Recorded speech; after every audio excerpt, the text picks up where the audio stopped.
Chapter 2. Lily. My hands are still shaking, even though it's been almost 2 hours since I ran into Atlas. I can't tell if I'm shaking because I'm flustered or because I've been too busy to eat since I walked in the door. I've barely had 5 seconds of peace to process what happened this morning, much less eat the breakfast I brought with me. Did that actually just happen? Did I really ask Atlas a series of questions? So awkward, I'll be mortified well into next year? He didn't seem awkward, though. He seemed very happy to see me. And then when he hugged me, it felt like a part of me that had been dormant suddenly sprang to life.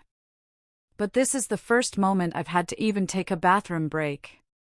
And after looking at myself in the mirror just now, I kind of want to cry. I'm splotchy, I have carrots smeared across my shirt, my nail polish has been chipped since, like, January. Not that Atlas expects or wants perfection.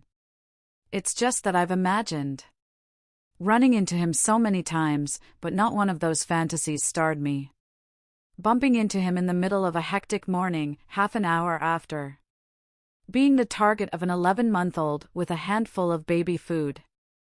He looked so good. He smelled so good. I probably smell like breast milk.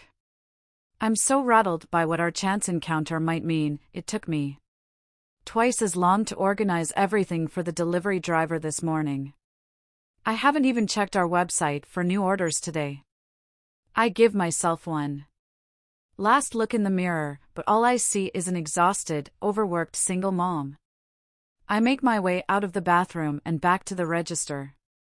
I pull an order from the printer and begin making out the card. My mind has never been more in need of a distraction, so I'm glad it's been a busy morning. The order is for a bouquet of roses for someone named Greta from someone named Jonathan. The message reads, "I'm sorry about last night. Forgive me?" I groan. Apology flowers are my least favorite kind of bouquets to assemble. I always end up obsessing over what they're apologizing for. Did he miss their date? Did he come home late? Did they fight? Did he hit her? Sometimes I want to write the number for the local domestic violence shelter on the cards, but I have to remind myself that not every apology is attached to something as awful as the things that were attached to the apologies I used to receive. Maybe Jonathan is Greta's friend and he's trying to cheer her up. Maybe he's her husband and he took a prank a little too far. Whatever the reason for the flowers, I hope they mean something good. I tuck the card into the envelope and stick it into the bouquet of roses. I set them on the delivery shelf and am pulling up the next order when I receive a text. I lunge for my phone as if the text is about to self-destruct and I only have 3 seconds to read it. I shrink when I look at the screen. It's not from Atlas, but rather from Ryle. Can she eat French fries? I shoot a quick response. Soft ones. I drop my phone onto the counter with a thud. I don't like for her to have French fries too often, but Ryle only has her 1 to 2 days a week. So I try to make sure she gets more nutritious foods when she's with me. It was nice not thinking about Ryle for a few minutes, but his text has reminded me that he exists. And as long as he exists, I fear that any type of relationship, or even a friendship between me and Atlas, can't exist. How will Ryle take it if I start seeing Atlas? How would he act if they ever had to be around each other? Maybe I'm getting ahead of myself. I stare at my phone, wondering what I should say to Atlas.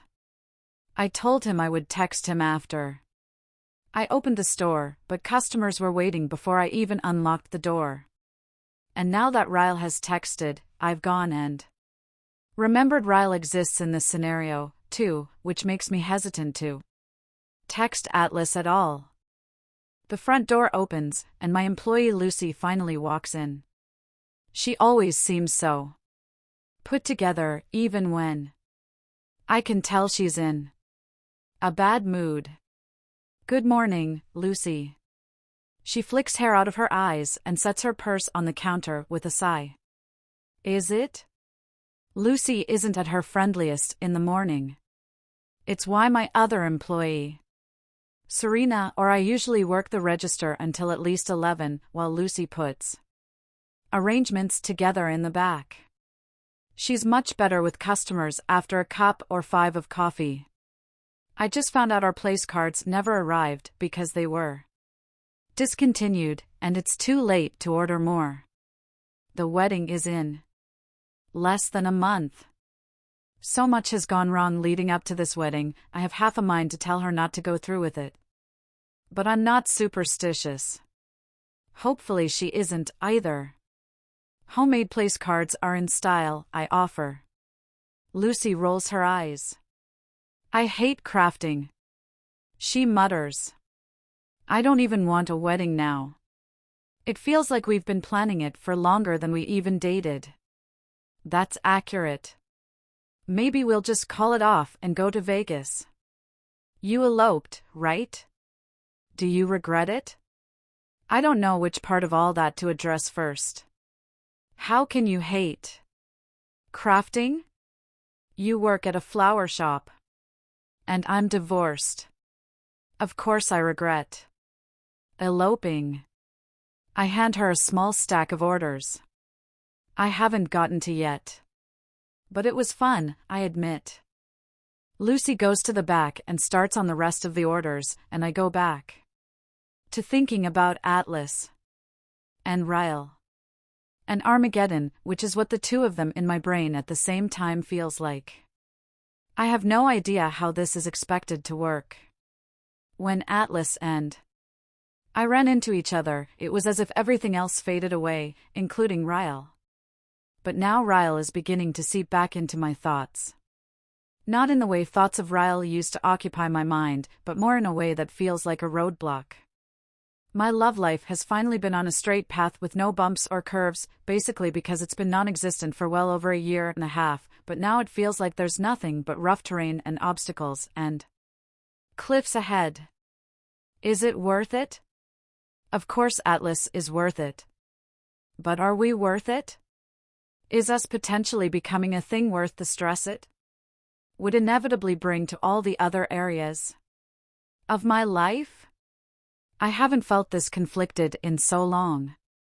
Part of me wants to call Alyssa and tell her about seeing Atlas, but I can't. She knows how Ryle still feels about me. She knows how he'd feel if I brought Atlas into the picture. I can't talk to my mother because she's my mother.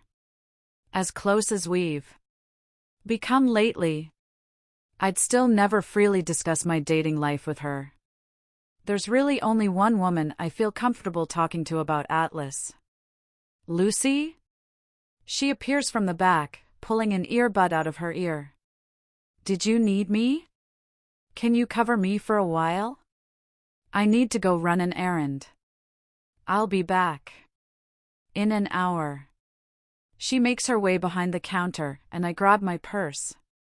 I don't get a lot of alone time now that I have Emerson. So I occasionally steal an hour here and there during the work week when I have someone to back up my absence at the shop. Sometimes I like to sit in my thoughts, and it's impossible to do that in the presence of a child because even when she's asleep I'm in mom mode. And with the constant flow of traffic at work, it's rare that I can find a stretch of peace without being interrupted.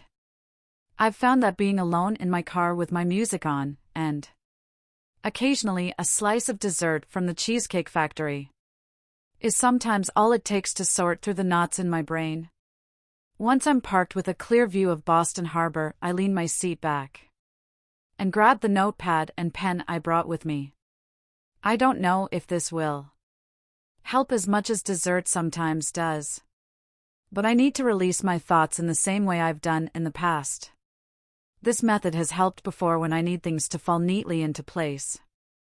Although this time, I'm just hoping it Helps things not to fall completely apart. Dear Ellen. Guess who's back? Me. And Atlas. Both of us. I ran into him on my way to meet Ryle with Emmy this morning.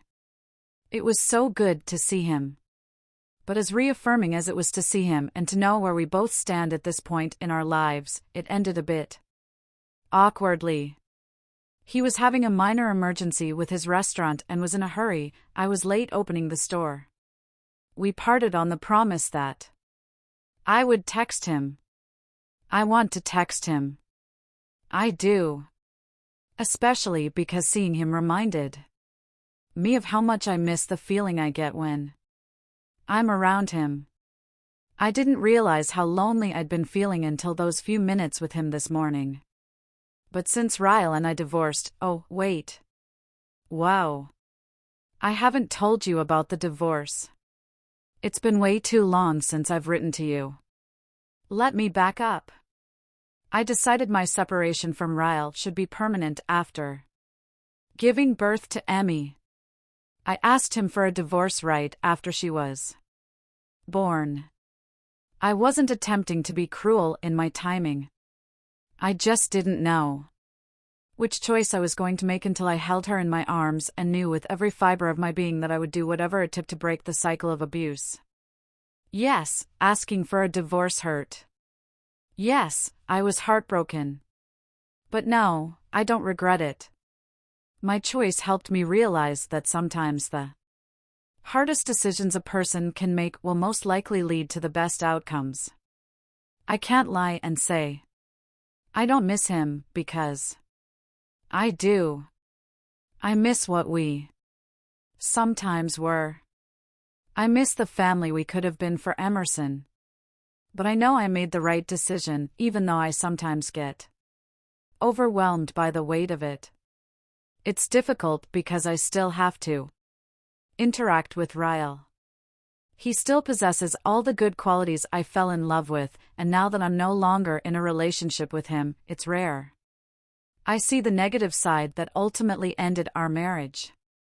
I think that has to do with the fact that he's on his best behavior. He had to be agreeable and not put up too much of a fight because he knew I could have reported him for all the incidents of domestic violence I experienced at his hands. He could have lost a lot more than his wife, so when it came to the custody arrangement, things were more amiable than I expected them to be. That may have been more because I put up less of a fight than he did. My lawyer was very straightforward when I said I wanted sole custody. Unless I was willing to drag the dirtiest parts of our rock bottom into a courtroom, there wasn't much I could do to prevent Ryle from getting visits with Emerson. And even if I were to bring up the domestic violence, my lawyer said it's very rare that a willing, successful father without a record, who provides financial support, would have any sort of rights removed. I was looking at two options. I could choose to press charges and drag this through the courts, only to be met with a very possible joint custody arrangement. Or I could attempt to work an agreement out with Ryle that would satisfy us both, while preserving our co-parenting relationship. I guess you could say we came to a compromise, even though there isn't an agreement in the world that would make me feel comfortable with sending my daughter off with someone I know possesses a temper. But all I can do is choose the lesser of two evils when it comes to custody and hope that Emmy never sees that side of him. I want Emmy to bond with her father. I've never wanted to keep her from him. I just want to ensure she's safe, which is why I begged Ryle to agree to day visits for the first couple of years.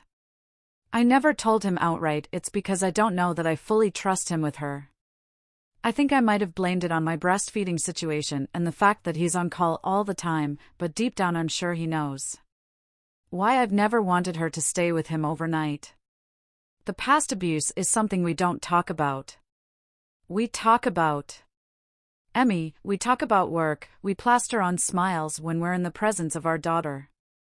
Sometimes it feels forced and fake, at least on my end, but it's better than what this could have been had I taken him to court and lost.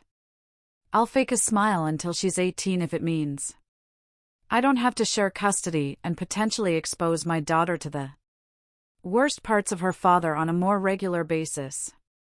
It's been working out okay so far, if you don't count the occasional gaslighting and unwanted flirtation from him. As clear as I've made my feelings during this divorce, he still has hope for us.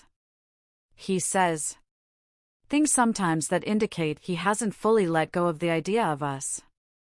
I fear that a huge part of Ryle's cooperation rests on the notion that he'll eventually win me back if he's good enough for long enough. He has it in his head that I'll soften over time. But life isn't going to happen his way, Ellen. I'm ultimately going to move on. And if I'm being honest, I hope I end up moving on in Atlas's direction. It's too soon to know if that's a possibility.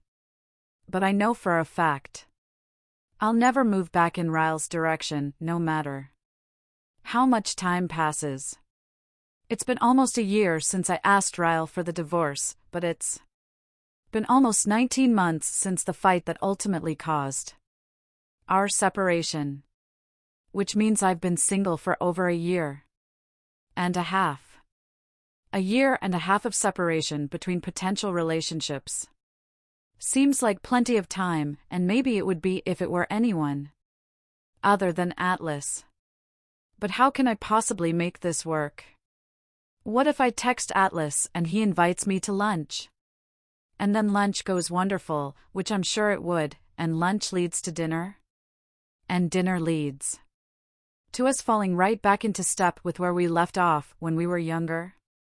And then we're both happy and we fall back in love and he becomes a permanent part of my life? I know it sounds like I'm getting ahead of myself, but it's Atlas we're talking about here. Unless he had a personality transplant. I think you and I both know how easy Atlas is for me to love, Ellen. That's why I'm so hesitant, because I'm scared it will work out. And if it works out, how will Ryle feel about my new relationship? Emerson is almost a year old, and we've gone this whole year without too much drama. But I know that's because we've found a good flow. That nothing has interrupted. So why does it feel like any mention of Atlas will cause a tsunami? Not that Ryle deserves the concern I'm currently feeling over this situation, but he has the potential to make my dating life a living hell. Why does Ryle still occupy an entire wall in my many layers of thoughts? That's what it feels like, as if these wonderful things happen, but as they start to sink in, they eventually reach a part of me that is still making decisions based on Ryle and his potential reactions. His reactions are what I fear the most. I want to hope that he wouldn't be jealous, but he will be. If I start dating Atlas, he'll make it difficult for everyone. Even though I know divorce was the right choice, there are still consequences to that choice. And one of those consequences is that Ryle will always look at Atlas like he's the thing that broke up our marriage. Ryle is the father of my daughter. No matter what man comes and goes in my life from this point forward, Ryle is the one constant that I'll always have to appease if I want the most peaceful experience for my daughter. And if Atlas Corrigan is back in my life, Ryle will never be appeased. I wish you could tell me what decision to make. Do I sacrifice what I know will make me happy for the sake of avoiding the inevitable disruption Atlas's presence would cause? Or will I always have an Atlas-shaped hole in my heart unless I allow him to fill it? He's expecting me to text him, but I think I need more time to process this. I don't even know what to say to him. I don't know what to do. I'll let you know if I figure it out. Lily.